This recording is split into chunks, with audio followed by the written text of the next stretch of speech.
Okay, I'm back. Siguro itong vlog ko ngayon is parang yung end ng topic na destiny. So, pag sinabing destiny, it's two things. Meron kang destiny kay God dahil pinlano na nga niya bago ka dumating dito. And it's up to us para hanapin yun. If we are really sincere and we are really living for God, i-reveal niya yun through your gifts. Yung gifts mo, yung talents mo, meron dahilan bakit yun ang tinanggap mo. So, binabalikan ko yung pinag-usapan natin na hindi ka lang unique. Kaya napakahalaga mo sa Diyos. You're irreplaceable dahil unique ka. And ang isang pinakamabigat na dahilan is because yung kanyang begotten Son, the Lord Jesus Christ, gave His life for you. Maraming hindi maintindihan to kasi kailangan mo ng grace para matutunan mo yung tinatawag na truth. Kahit ako noon ay nag-struggle ako, yung akala ko is namatay si Kristo para sa lahat ng tao. O ano big deal doon? Big deal sa akin kung personally para talaga sa akin. And then He revealed to me.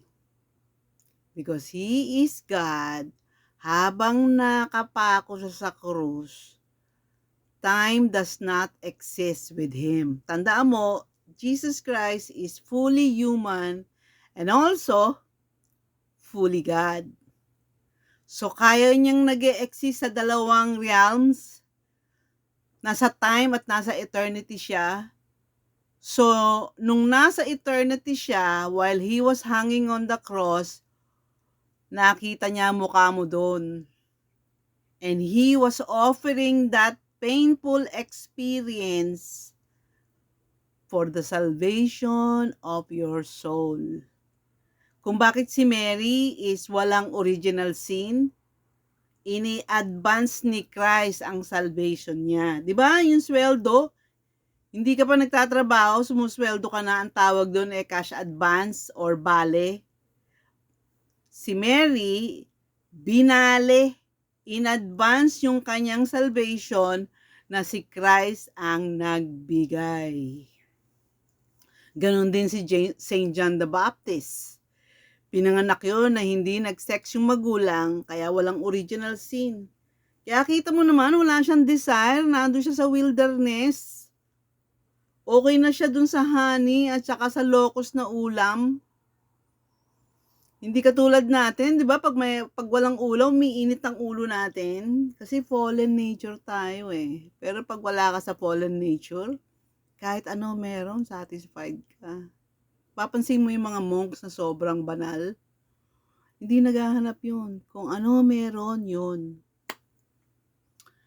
Detachment ang tawag doon.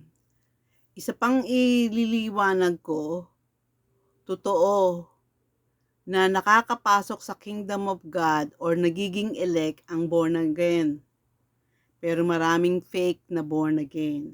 Ang totoong born again, meron siyang repentant nature.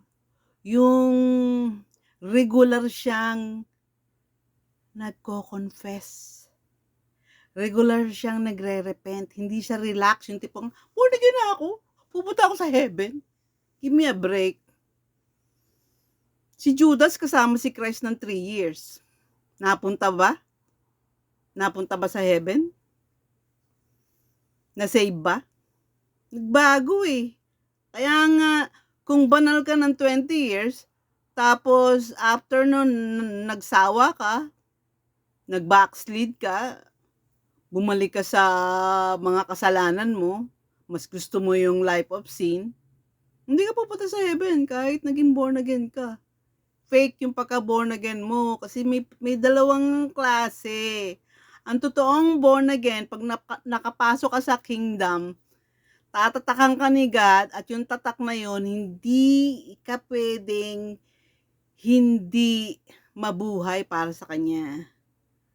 Kaya kung fake ka, yung tipong, yun, may church ka, member ka ng church, pumupunta ka ng Sunday, pero you live a dual life. Yung tipong pagdating sa gabi, nagmamasturbate ka. Tumitingin ka ng mga pornography. Double life yun. In short, hindi mo pa totoong sinosurrender ang life mo kay Christ. Ang isang born again, kaya nga tinawag na born again, namatay na yung luma mong buhay, pinanganak ka ulit. Pinanganak ka ulit. Kaya kung, ang tawag dyan, attached ka pa rin sa mundo, para kang asawa ni sino yun yung naging asin sa Old Testament? Ay, nako.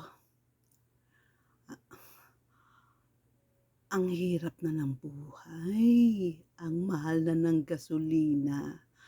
At dahil nagmahal lahat ng gasolina, dahil nagmahal ang gasolina, nagmahal na lahat. Dito sa Canada, kaya gusto ko dito ang grocery dito, nagsisale. Sabi ko nga sa inyo, yung karne na, di ba, sa Pilipinas, yung baka, 400 pesos. Kumbaga dito, yung baka nila is, kasi dito per pound sabihin natin 25 per pound. Pag nag-sale, 8 na lang. Kaya ang binibili ko, yung naka-sale, nag-i-stock ako sa freezer.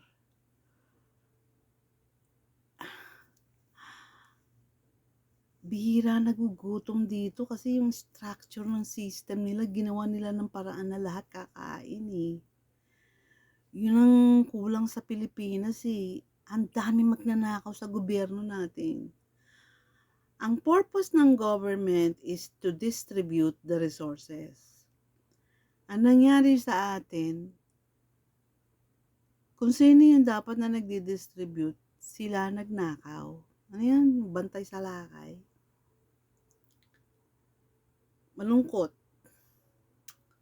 Struggle nga sa akin yan na yung bansa ko, nakakalungkot yung sitwasyon. I never stop praying.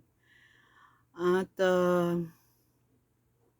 I don't know how to encourage you, pero ang alam ko, pag ikaw ay elect, pag si God ang totoong Diyos mo at ibinigay mo yung buhay mo sa Kanya, He deals with you personally. He deals with you personally. At ang turo sa akin ni God nung nag-i-struggle ako sa Pilipinas is to live one day at a time. Pag binasa mo yung Deuteronomy, ang turo doon sa mga Israelites na nasa desert, is to focus or to live for today alone. Kasi yung dumadating na pagkain nila, daily lang yung mana. Pwede lang silang kumuha ng 2 serving kung Biyernes para sa Sabado. Pero everyday, tumatanggap lang sila nung for today. Pag natuto kang mabuhay just for today, magkakaroon ka ng peace. Ginawa ko yan sa GMA. Nung nakatira ako sa GMA, I was really struggling. Kasi doon nangyari yung mga ayoko na Alam mo yun, sa lahat ng ayoko yung wala akong pera. Nung nandun ako at nag-aaral ako, wala akong choice, kinakailangan ko mag-concentrate para makatapos. Kung babalik ulit ako, magpa-part-time ako sa trabaho, it will be impossible for me to finish the schooling. Pinangako kay God yun Yun ang hiningi sa akin na God. Hindi ko akalain na yung palang pag-aaral na yun, naintindihan ko lang nung nandito na ako sa Canada na kaya pala kinakailangan mag-aaral ako dahil mahihirapan ako hindi ako makakarating ng Canada kung hindi ako tapos. Kaya mabilis yung processing ng documents ko kasi nakita nila tapos ako ng bachelor's Nakatapos ako ng 4-year course Not only that, gustong-gusto nila yung newly graduate. Kasi ibig sabihin, may alam ako ng konti sa computer. Dito yung buong sistema computerized. So, kung wala ako alam sa computer, yung katulad ng mga ibang matatandang Pilipino na hindi alam gumamit ng computer, yari ka. Ang hirap kasi dito, yung mga puti, kahit 98 years old na sila, marunong mag-email. Marunong gumamit ng computer. Nagso-social media. Sa Pilipinas, lahat ba may computer? Lahat ba nag-YouTube? Yung iba, hindi ma-afford ang wifi. Mali yun eh. Dapat yung gobyerno, meron na silang, alam mo yun, yung lahat dapat meron nun.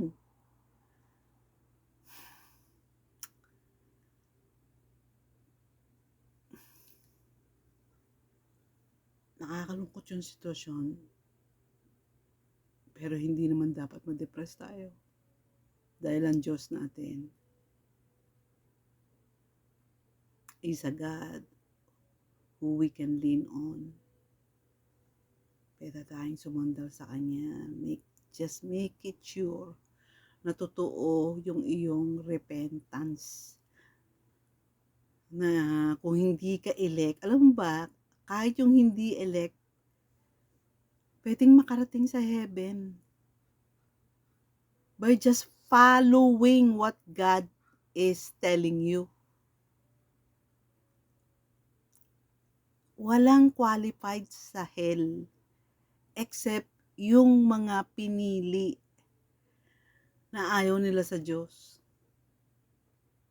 Mapupunta ka sa hell kung ayaw mo sa Diyos. Diba? Paano mo malalamang ayaw mo sa Diyos? Number 1, hindi siya sentro ng buhay mo. Number 2, hindi ka natutuwang gawin yung mga rules niya. Number 3, wala kang time para kay God. Busy ka sa sarili mo. Diba? In love ka sa sarili mo. Yung mga in love sa kanilang mga boyfriend, girlfriend, asawa. Pagka nauuna ang spouse o partner mo or boyfriend mo sa buhay mo, isa lang ibig sabihin yan. Nasa fallen nature ka kasi nga inuuna mo yung gusto mo. Ang wala sa fallen nature, iniuna si God. Kasi yung partner mo, pwedeng mauna sa'yo yan, mamatay yan eh. Mamaya lang, bukas lang, next month, wala na yan. O, paano ka na? Pero kay God, sigurista ka. Sure ang iyong security. Kaya huwag kayo sa tao sumasandal. Hindi naman sinasabi ko na huwag nyo, mahalin nyo ang spouse nyo, pero unahin nyo si God. Malalaman naman, at saka alam mo ba, pag inuna mo si God, yung love mo sa spouse mo magiging balance. Bakit? Kasi aalagaan mo yun dahil alam mong binigay sa'yo ni God yun eh. And the way you love your spouse shows how much you love God. Kasi mahal ng Diyos ang spouse mo. Mahal ng Diyos lahat ng tao. So kung paano mo i-treat ang mother-in-law mo, ang sister-in-law mo, nanonood ang Diyos. Kasi bawat isa dyan, bawat isa sa kanila is unique, importante sa Diyos. Pag sinabing unique, meron ka bang gamit na unique niya yung singsing ko, meron ako isang singsing, masyadong presyo sa akin. Kasi may meaning yun eh. Very unique sa akin yun. Sabihin, walang pwedeng alas na tumapat doon. Mawala na lahat, wag lang yun. Parang ganon. So, bawat tao na binigay sa iyo ng Diyos, mahalaga sa Diyos. Kaya kung wala kang respeto sa mother-in-law mo o dinidisregard mo yung sister-in-law mo, pero na lang kung walang hiya sa'yo Siyempre, pag hindi maganda ugali, dumistansya ka naman. Umamit ka rin ng common sense. Pagka ayaw sa'yo, di kalma ka lang. Huwag mo isiksik yung sarili mo. Ako ganun eh. Ayaw mo sa akin? Fine. Dito lang ako. Hindi ako galit. Pero hindi ko isisiksik yung sarili ko sa'yo dahil hindi kita paiinitin ng ulo. Use your common sense. Kasi first stage ng wisdom yun. Okay, inuulit ko kung ba't napakahalaga mo is because si Jesus na anak ni God, begotten Son of God, one with God in nature and power, gave His life to you. Habang nandun siya at dumudugo siya doon sa cross, your face was on His mind. At ang nasa utak niya is yung spirit mo. Kasi na-meet ka na niya nung spirit ka pa lang. Everything in the universe was made through Jesus Christ. Nandun sa Bible yan. Everything was made for Him and through Him. Google mo.